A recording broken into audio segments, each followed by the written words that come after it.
Gunung itu kan punya tantangan tersendiri ya daripada laut atau pantai. Kayak ngedakinya, itu kan tantangan tersendiri buat aku sebagai difabel. Bersama 9 peserta lainnya dari kelompok Difpala atau Difabel Pecinta Alam, Flora Kaya Juwita mendaki puncak Buduk Asu di Malang, Jawa Timur. Objek wisata pendakian ini berada di ketinggian kurang lebih 2.000 meter di atas permukaan laut. Flora memiliki penglihatan yang dikategorikan low vision, artinya ia memiliki kemampuan melihat yang terbatas untuk melakukan kegiatan sehari-hari namun tidak buta. Agar dapat mencapai puncak, maka yang menjadi mata bagi para difabel netra adalah para relawan. Dari bawah ya Mbak Flora, turun aja dulu. Turun aja dulu. Mereka lah yang bertutur seputar medan yang dihadapi para peserta dan menggambarkan suasana alam di trek yang mereka lalui. Depan ini licin semua ya Mas? Sejak dulu, Flora punya keinginan kuat untuk dapat beraktivitas di alam. Dan kelompok ini membantunya untuk mewujudkan impian tersebut. Yang membedakan saya dengan orang pada umumnya adalah keterbatasan dalam penglihatan, tapi dalam segala sisi aspek kita nggak ada beda sebenarnya.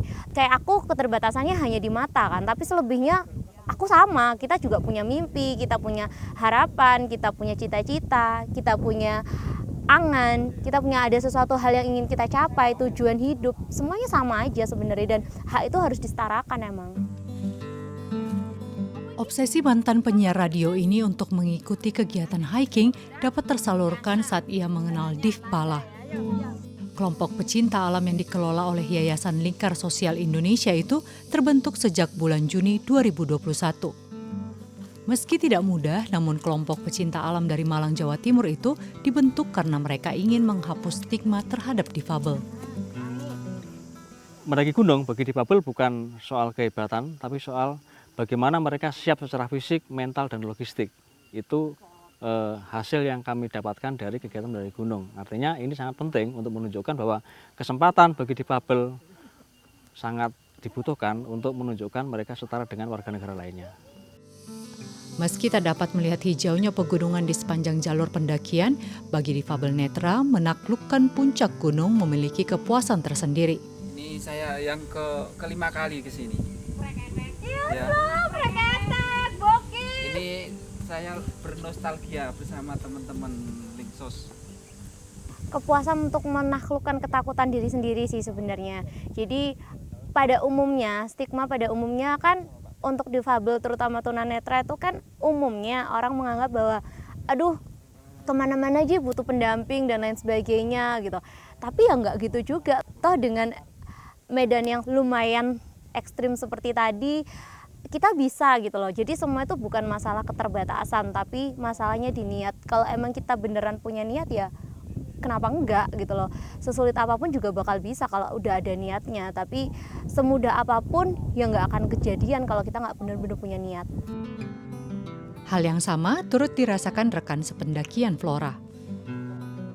Alhamdulillah ya perasaan senang sekali bisa naik gunung lagi dengan meskipun keterbatasan ya. Yang kita nikmati adalah proses ketika kita menuju puncak ya. Ini pun keterbatasan kita bisa kayak suara burung, suara angin, sepoi-sepoi kan gitu.